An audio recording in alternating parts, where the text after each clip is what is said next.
Well, welcome to a new Harry's Garage, and you find us not in the garage but in San Remo in Italy, and I have the Jaguar F-Pace SVR.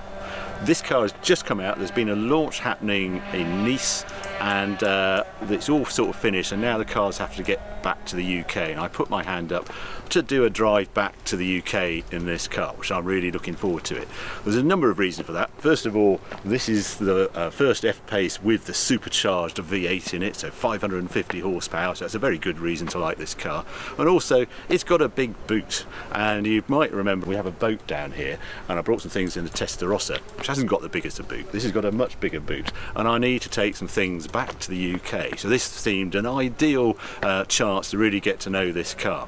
So what we're going to do now is load this car up, and then we're going to set off into the hills and just find some more interesting roads on the way back to the UK. See you later. Yeah, the trouble with boats is they just have lockers everywhere. If you look here, look, there's lockers here. I've no idea what's in here. Life jacket. More life jackets in there as well. And there's this monster locker here, and I was just rooting around in it. We found these great big skanky bags in here. There's one here, one here, and they turn out to be Helly Hansen survival suits. They're about £1,400 each, but the previous owner of this boat must have stuck them in the back there. So I'm just taking stuff like that. We've also discovered we have 3 hoovers on board. That's about 2 hoovers too many, but we're going to take one back because we've got a wet and dry one and a normal one to do inside. So it's just stuff like that. It's all part of owning a boat. It's got too many holds, too many places to hide things, and you forget you've got stuff. I want a hoover in the workshop, in the garage, so we'll have that. Yeah, some Brompton bikes. Yeah, you might remember these, bringing these down.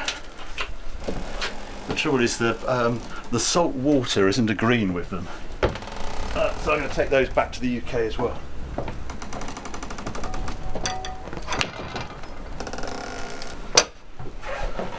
Right, time to lock up, and we'll get out and head up into those hills. A bit of snow around as well, should be good.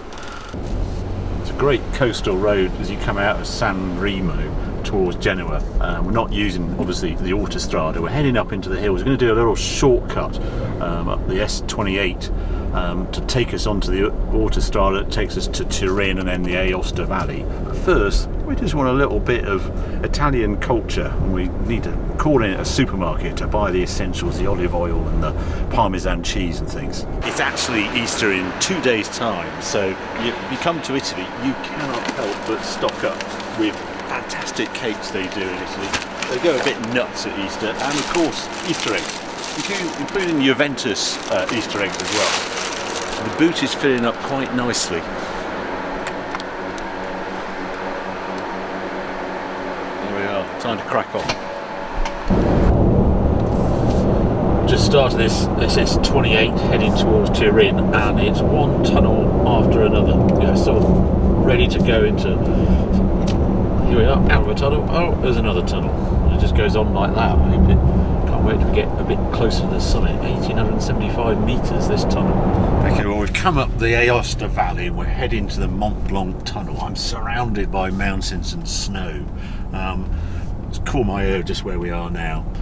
But I thought I haven't really told you much about the car so far, and we've now done, since leaving Nice, I get the trip computer up, yeah, 270 miles since we left Nice this morning. We haven't actually filled up. We've still got about, yeah, let's have a look, 21.2 mpg, and we have 62 mile range, so yeah, we'll be filling up fairly shortly.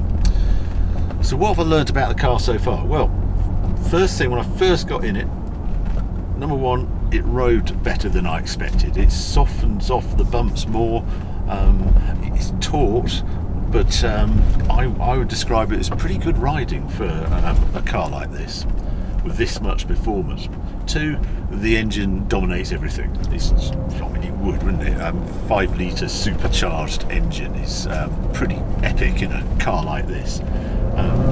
And it's that instantaneous torque with the supercharger, and then when you nail it, there's a gruff bark, and and you fly. I can't remember what the 0 to 60s and things are in it, but it's super. I mean, it's ace at overtaking and things. So performance is really nice, and then there's a tautness just to the steering. And when we went up that SS28, that road really suited it. I mean, it was a good test, typical Italian bend after bend, hairpins, and there's a tautness to it that I think comes because this is steel sprung, and quite often if you're in a Macan or a Cayenne, they're air sprung, and there's a minuscule bit of looseness that you only really discover when you drive a steel sprung version of the car. And this definitely has a better chassis, I think, by having steel sprung suspension. It's non-adjust, it hasn't got any sort of ride height nonsense going on for going, you know, this car was designed for road use. Although I do notice there is an off-road button on the dynamic. I can have dynamic, normal, eco, and then there's an off-road button, but basically there's no sort of low-range gearbox or anything, or different ride heights or anything like that on this car. This car is really road use, and the dynamics are good. And then you step out the car, and it's just bigger than your brain says it should be, because you've just felt it go through some bends, and it felt like a normal car, and you get out, and it's sort of bigger. And that's the other thing, it is a bigger car. You know, F-Pace it feels a size up from, you know, Macan, Evoque, that sort of thing. Just working out exactly where I am. I think we just joined the main road a bit further up. Oh, it's just lovely. Look at these chalets, these giant stones on their roofs. I mean, it's mad. Great big waterfall back there as well.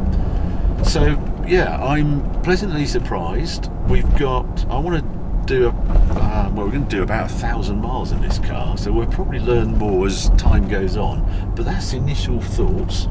I'm just going to try and get into the tunnel, get over to Chamonix tonight, and we'll stop there tonight, and I'll join you in the morning.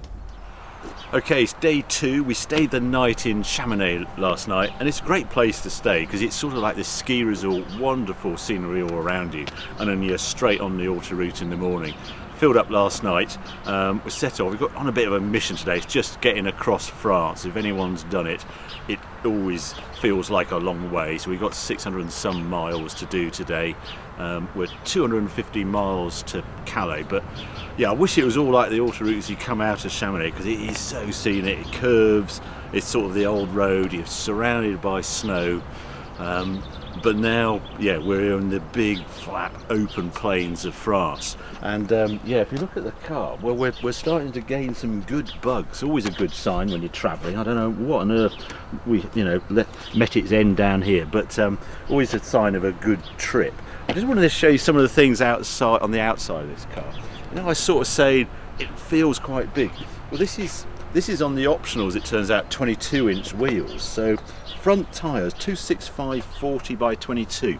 Apparently when you choose an F-Pace SVR, you can go all season, all the summer tyres. If you have 22-inch, they're only summer tyres. But it's just the size of this car. I'm really surprised. Look at the depth of the door. It's really quite chunky. Everything's quite chunky on this car. But it does mean there's a pretty good amount of space in the back. The rear tyres on the 22-inch, yeah, what are we, 295 35 22. No wonder it had that grip, and that handling balance in the hills. That's a sharp tyre for this sort of vehicle.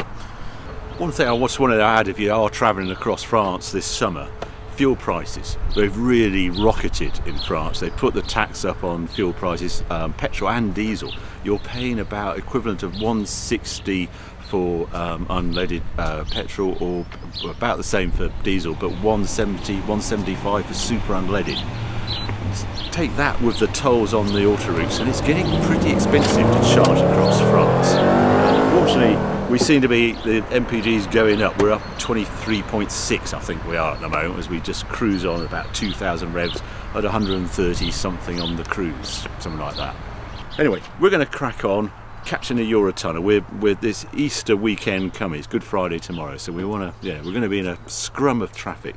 Probably the next time you see us, we'll be in the UK.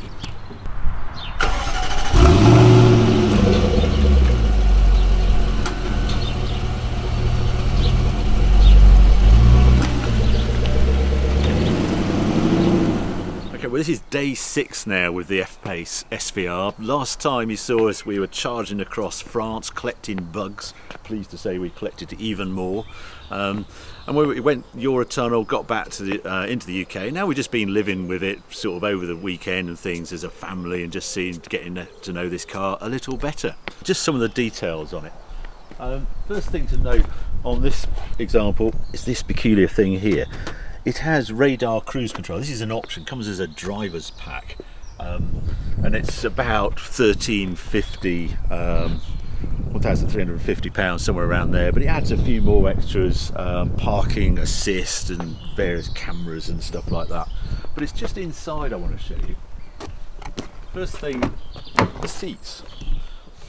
14-way adjustable. They're quite grippy, but they're pretty comfy as well. We did something like 700 miles in a day, and we got out without aches and pains, which is good news. I think they're the same seats they use in the Range Rover SVR, and also I recognise them from the Project 8. But if I can sit behind me quite comfortably, and it just comes down to the size of the car. That's me in front, and I'm pretty spacious in here, I have to say. And the Pano Roof, I love Pano roofs on cars. They just add this airiness to it, because you look out the top and it's all jolly lovely, especially when you're sitting in the back. That's about a £1,400 option, something like that. Seats, well, these they both flick down, and that actually gives a huge amount of space. It's almost a flat floor, not quite. So electric as standard, does all that. These I think are options, these supports here, and also if I can just open this up, you get a spare wheel, which is a bit of a surprise. Yes, it's a space saver type, so not a full speed one, but it's nice to see. There we go. And then obviously it's electric close. The other thing, I think it's quite a neat design at the back, sort of racy and extended sort of spoiler at the back. Slightly obscene exhaust pipes that seem to be highly polished and very much on show. There's no mistaking this is the SVR version with those pipes hanging out the back. Actually, something I should have shown you on here. This is quite an expensive extra. This is sort of a bit of carbon trim here. That's £1,150, and it's on around the gear change as well. £550, I think, for Meridian sound upgrade. That's about it on this car. So it's not overly loaded with options, this car, which is a surprise for a press car. But the price of this car, list, $75,300 and something. With all the extras, as you see it here, it's an £82,000 car. Okay, the final bit, I just want to take it out on some of my favourite roads very close by to here and just see what it's like there. Not a surprise with this car is actually when you set off, it starts off in what I think they term, let's have a little look. I was going to say, yeah, comfort mode. It starts off in comfort mode and sort of quiet exhaust. You've got a valved exhaust, so you can turn that on. You can go to dynamic, and then obviously the exhaust is on. But it's actually sort of more refined and quieter. It's very good at drifting around, this car.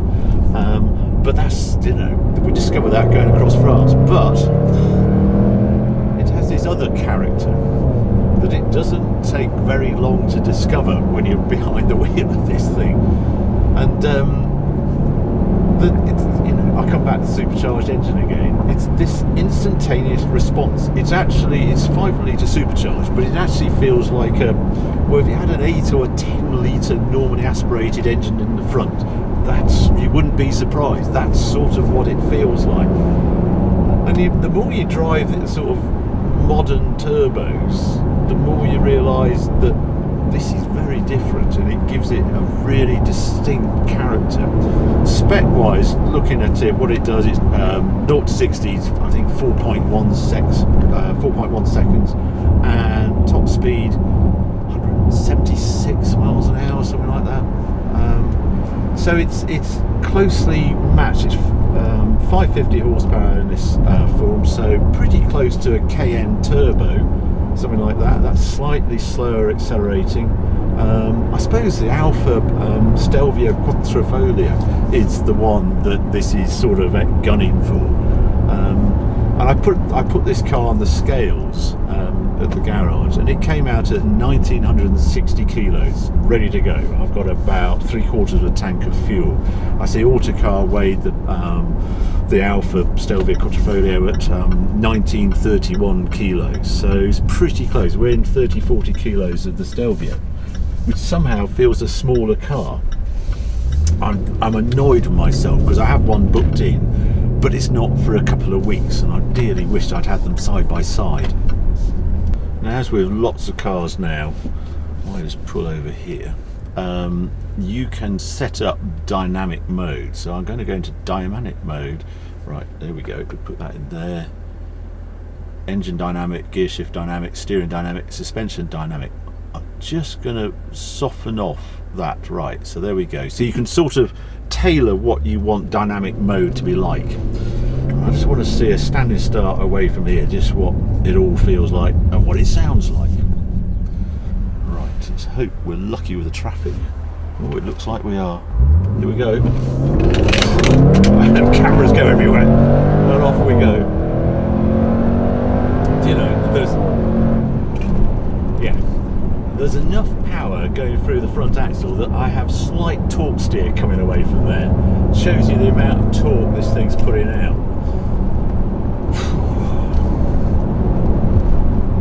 It does feel pretty mega.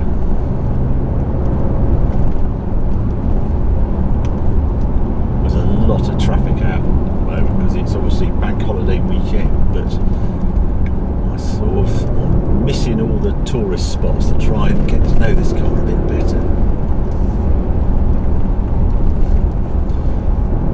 It's funny, when I was looking at the spec, it's just what do you compare this car to? Because it comes back to that size again, and against a KN is about 100mm longer than this, but this is bigger than the Alfa Stelvio, and it's bigger than the Porsche Macan, which they've downsized their engine. They're down to a V6 now, twin turbo V6, and mainly 4-cylinder. The Macan S, it's a 4-cylinder engine, a bit like they did with the Boxster and moved to 718. It's quite nice that this still celebrates the big engine, as it were. And just driving around here, the sense I get that this is basically an overgrown regular sports car. It doesn't feel like an SUV, and the Macan was the first one that sort of suggested that you could have this space and you didn't actually get an SUV dynamics. That's precisely what this car feels like. Around here I've just got sharp steering. I'm on summer tyres, as it were, so I've got normal turn into here, and it just controls its bulk. Then again, it being all aluminium, it doesn't have the bulk of, like the Range Rover Sport and the KN, they're all 300 kilos heavier than this. You're not going to get to the limits of this car on the road, that is a definite. It's proper quick, round on a UK B-roll, way quicker than it deserves to be.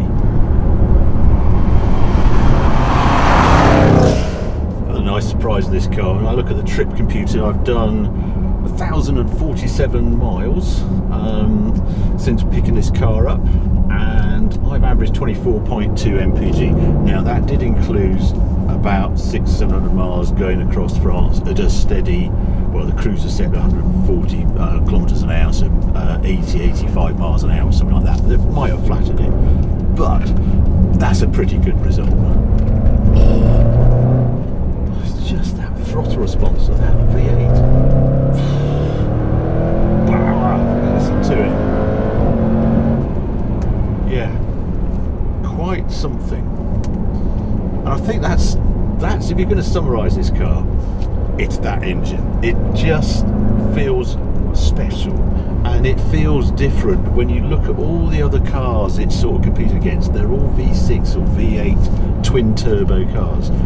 This supercharger, the instant throttle response, feels increasingly different, and it just gives it a rebellious character because of its instant response. So I love that about it. I've really enjoyed the sort of the space and the usability, and the fact it has the dynamics defy physics. It just doesn't compute when you see this car from the outside and enjoy the space inside here, and then fire it down a road like this. It doesn't compute. It shouldn't do what it does. I love the way it's been easy to live with. Just the space, the seats, just, you know, cool place to be. And that price, that seems really competitive to me at 75 list price against, well, Range Rover Sport SVR is 101, the KN 99,000. The Alpha, I suppose, is the closer, Alpha Stelvio. That's 69, but that's still into the 70s very quickly with a few options. Would I prefer this over the Alpha? It's a hard call because I love the style of the Alpha, but I think I'd buy just because of this engine. The fact this is a V8 supercharged versus the twin turbo V6 of the Alpha. I'm really annoyed that I haven't got them side by side. Over a Range Rover SVR or KN, no question, I'd have this all day, every day. It's so much more dynamic, that spring spun chassis, just the way it goes down the road, the saving in list price, the fact it can do low 20s MPG, that's all stuff that those bigger cars can't do. So yeah, I've really enjoyed my time with this car. I hope you've enjoyed this video as well. If you have, keep watching, keep subscribing, more videos coming along very soon.